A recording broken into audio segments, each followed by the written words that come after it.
Une affaire qu'on n'entend plus depuis qu'on est sur Patreon, c'est quand vous disiez, «J'en veux pas des vieux» qui appellent. Hein, avez-vous remarqué, ça fait longtemps que vous n'avez pas dit ça?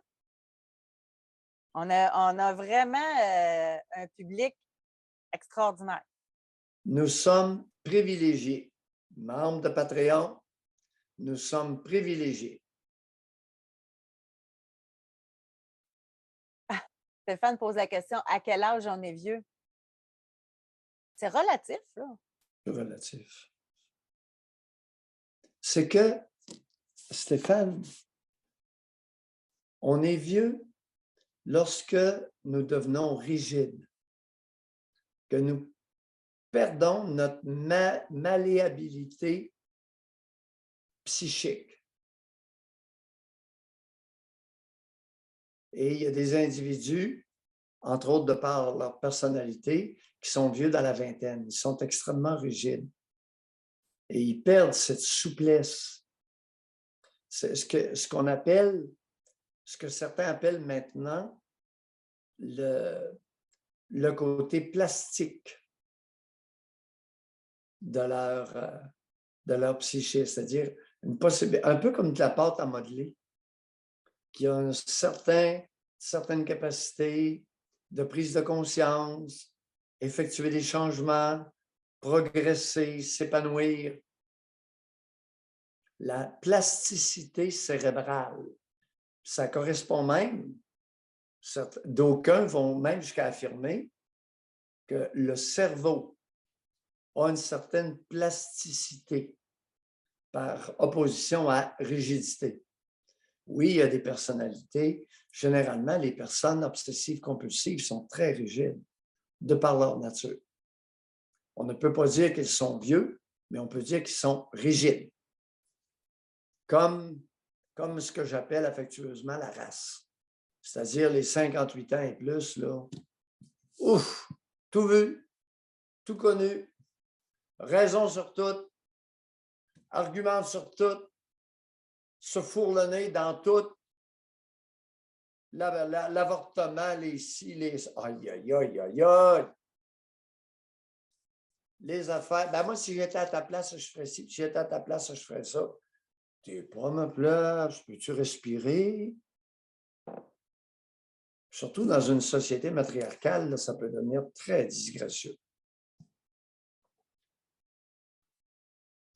Et c'est pour ça que jadis, naguère, sur les ondes de CKAC, j'avais parlé de, c'était assez osé à l'époque, de la race dont on ne s'ennuiera pas après leur mort. Ce n'est pas sans raison que certains maïssaient. Ça fait longtemps, hein, que vous avez le don de faire réagir les gens, hein? C'est C'est dans ma nature. Ouais, C'est dans ma nature. J'ai toujours été comme ça. ouais. Quand j'étais jeune, à 14, 15, 16, ma mère avait toujours hâte que je reprenne l'école à la fin de l'été. Que je retourne à l'école. J'ai été pensionnaire sur semaine. J'ai été pendant des années. Une année pensionnaire à plein temps, une année pensionnaire la semaine. Et puis, par la suite, et lorsque j'étais plus vieux, je me suis voyagé, mais j'étais pensionnaire la semaine. Alors, Posiez beaucoup de questions ou vous commentiez beaucoup? oui, ben j'étais pas tannant. C'est que j'étais pas capable de me taire lorsque ma mère et ma sœur aînée opinaient. Pour moi, si tu discutes d'un sujet puis tu fournis des opinions et que je suis présent à la table ou assis à 2 mètres plus loin, je pourrais pas. J'ai jamais été capable de ne pas participer à la conversation enrichissante. Aïe, aïe, aïe. Puis de façon très polie, très gracieuse, très polie. Et c'est au niveau de l'argumentaire. Mon père, lui, ça ne l'a jamais dérangé. Alors, lui, écoute, si Pierre a une opinion, il peut le dire. C'est quoi cette affaire-là? Fait que ma mère, dans sa famille, culturellement parlant, non, les enfants n'émettaient pas d'opinion. Ouais. C'était l'adulte, et plus l'adulte est vieux, plus il avait raison lorsqu'il émettait une opinion. Mon père, lui, non.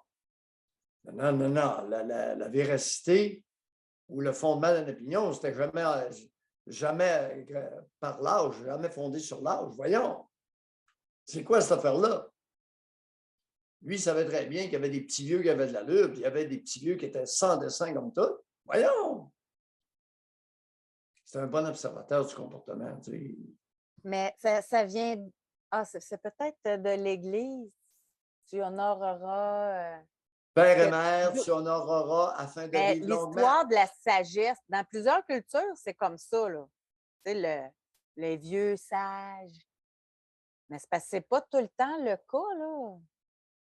Pas tout le Moi, je ne temps. prendrais pas conseil de tout le monde parce qu'ils ont 65 ans et plus, là. Pas tout le temps. Pas souvent sages, les vieux. Les vieux sages, je n'ai pas vu souvent dans ma vie, je m'entends vous le dire. Puis, tu sais, le respect, là, ça n'arrive pas avec les rentes du Québec, ça, là. La race le sait très bien. Respect, zéro. La plupart des 58 ans et plus, sur une échelle de 1 à 10, chers auditeurs qui écoutez, cotez les personnes qui ont 58 ans et plus, 1 étant quasi aucun respect pour vous et 10 étant un respect extraordinaire. Alors, je vous suggère l'exercice. Il sort d'où, votre 58? Comment? Il sort d'où, votre 58?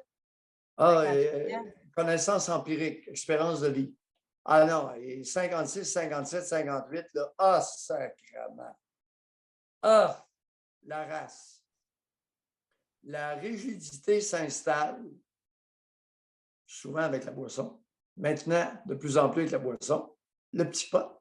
Mais je reviens avec ma question que je pose souvent, là, mais il se passe quoi dans la nuit du 57 à 58? Ça se peut pas que ce soit des personnes qui l'étaient déjà, là. Il y a une accentuation. Je suis d'accord avec toi, José. C'est que je caricature le propos, mais il est fondé. Bon. C'est que fin cinquantaine, hommes et femmes, d'abord, dans bien des cas, perdent beaucoup de libido. Hommes et femmes ont de la bedaine puis de la graisse, des derrières qui s'élargissent.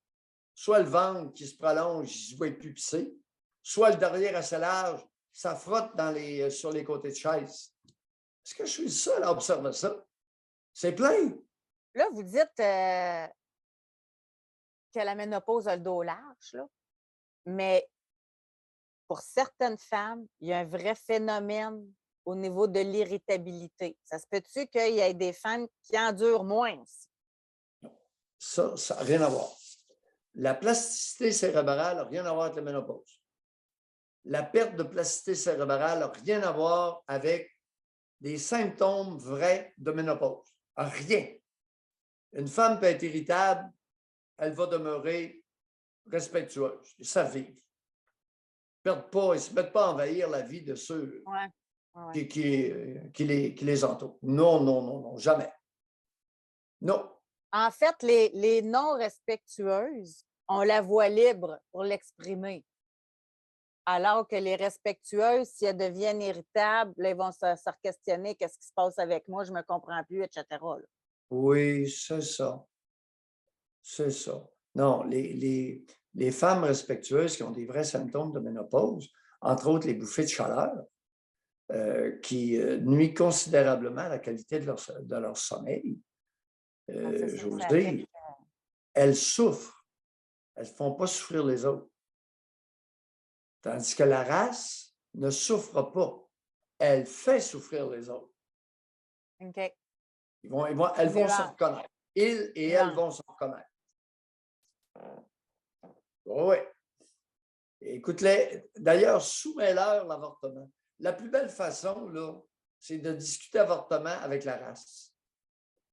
Hommes et femmes.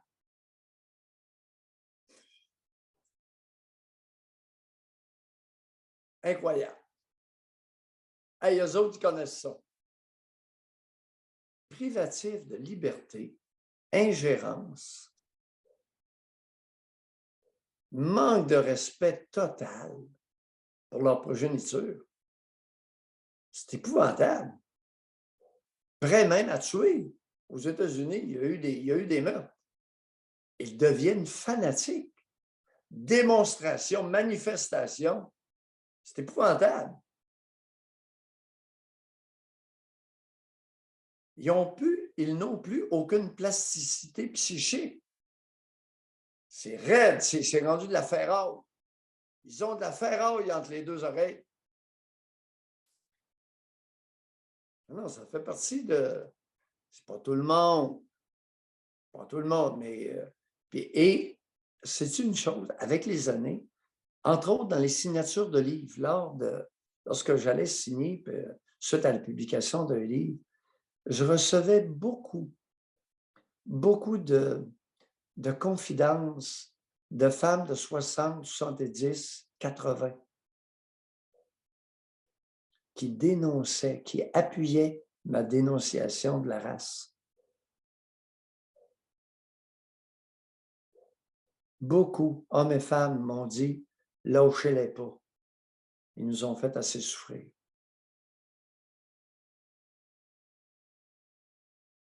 C'est beaucoup de monde.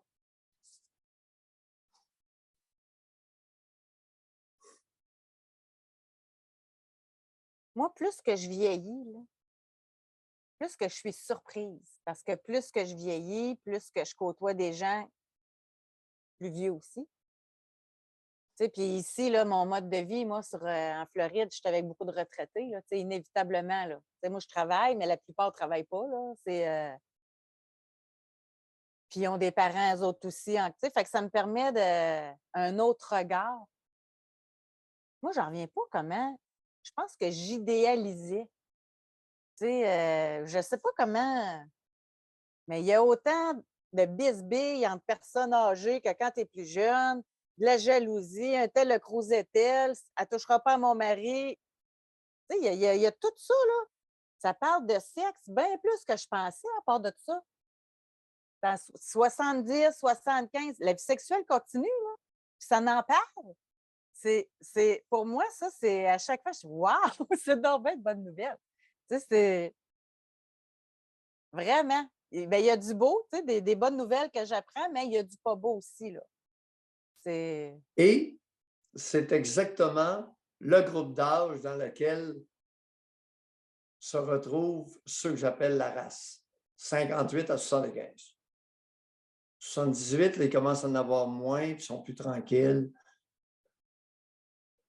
Mais toi, là, tu es dans ce groupe d'âge-là, les 58 à 75, là, ou 58 à 78, tu as 2 décennies, là, oh! C'est intéressant à voir. Mais ce que je suis surtout contente, c'est qu'il y a beaucoup de gens actifs. Y a-t-il un lien plus que les gens sont actifs, on dirait qu'ils sont ouverts, non? Non, pas tellement. Ça dépend actif dans quoi? Tu sais, au niveau du sport, au niveau... Les personnes actives socialement, souvent, sont plus socialisées et si leur relation perdure, un signe qu'elles peuvent être un peu plus respectueuses que d'autres. Alors, quelqu'un peut très bien jouer au golf, et des sports, des activités, loisirs individuels. Et tu peux faire le saut à un moment donné quand cette personne-là ouvre la bouche. Mais ceux qui trempent dans des activités de groupe... Social. Moi, c'est beaucoup le social ici que je vois, là. Là, la grande mode, là, c'est le pickleball. C'est le petit jeu, un genre de jeu de tennis, là. Oui. Hey, ça, c'est le sport. OK. Je sais que ça s'en vient au Québec, là, ils construisent des terrains aussi. Mais ici, il y a des terrains partout de pickleball. Là, puis, et comment tu appelles ça? pickleball. Pickle. Pickleball. Puis ça se joue comme sur un terrain de tennis. Là. Ça se joue 2 contre 2. PIC ou PEC? PICKLE. qui veut dire en anglais, pickle veut dire quoi? Ben, moi, je connais ça en termes de cornichons, là, mais je pense pas que c'est ça. Non, mais Mais cornichon, c'est pas P-E-C? non, P-I-C-K-L-E, un cornichon. Un cornichon? Ah, ouais. Oups. Oui. Non, moi, je suis très amateur de cornichons à la note. Oui, c'est ça. Pickleball, je ne sais pas comment le traduire, pickleball C'est pas. en français.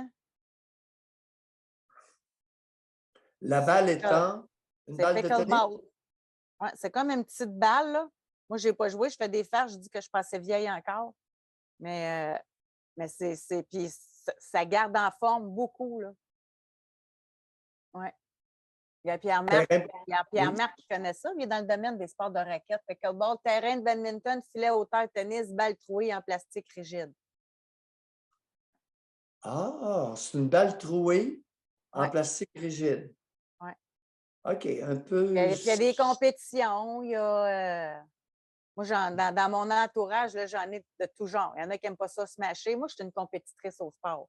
Moi, si je joue, ça va être pour gagner. Fait que j'aime autant pas jouer avec juste le fun. Je suis faite de même, là. Fait que moi, si je joue, je vais smasher. Puis mes amis savent. Fait que c'est ça. José, ça prend toutes sortes de monde faire un monde. C'est ça. Fait Et que j'ai beaucoup d'admiration pour les mauvais perdants, soit dit en passant. Ceux qui réussissent sont souvent des mauvais perdants. Alors, si vous avez un enfant qui prend mal la défaite, n'allez surtout pas l'accabler. Mollo, on ne dit pas un mot, on permet à l'enfant de se calmer. Il va se calmer. Allez pas en remettre. Parce que moi, ce que j'entends, là, c'est des parents qui vont aller dire à l'enfant, ben, qu'est-ce que c'est ça? T'es donc bien mauvais perdant, puis puis wow! Alors, être mauvais perdant, c'est pas nécessairement un défaut. moi, j'irais même jusqu'à dire que j'aime mieux ça que l'important, c'est de participer. Oh non. Ben, écoute. Langage gna-gna par excellence. L'important, mon petit enfant, c'est pas de gagner, C'est de c'est de participer. participer. Ça, là. Gna, gna, gna. Mm, Non, mm, non, mm. un loisir est pour se détendre. Un sport, la plupart sont compétitifs. Si vous jouez au volleyball, ce n'est pas pour participer, c'est pour gagner. Et voilà. Moi, Parce que les autres qui c'est jouent ça. avec vous, là, ils ne vous aimeront pas. Parce que moi, j'en voudrais pas dans mon équipe. Bien, et voilà, je n'étais pas la seule. C'est ça. Ouais. De la marche, de la randonnée pédestre, ce n'est pas une compétition. Gravir des sentiers, surtout quand il y a du terrain élevé en pente importante. Ça, c'est une activité solo que vous avez avantage à gérer selon votre forme personnelle. C'est ça. Exemple, le ski de fond. Oui, il y a des activités, la raquette, le ski de fond, la randonnée. C'est que vous participez à une activité pour vous. Exact. Ah, ben, Doc, on a fait un beau tour. Oui. Excellent. Alors, on a du matériel pour TikTok en masse. Je taquine. Non, c'est important. Oui, oui. C'est important parce que TikTok, comme YouTube, amène, nous font connaître et amène des nouveaux abonnés, ce qui vient enrichir notre bassin d'expérience humaine avec toutes sortes de nuances. Oui, c'est important.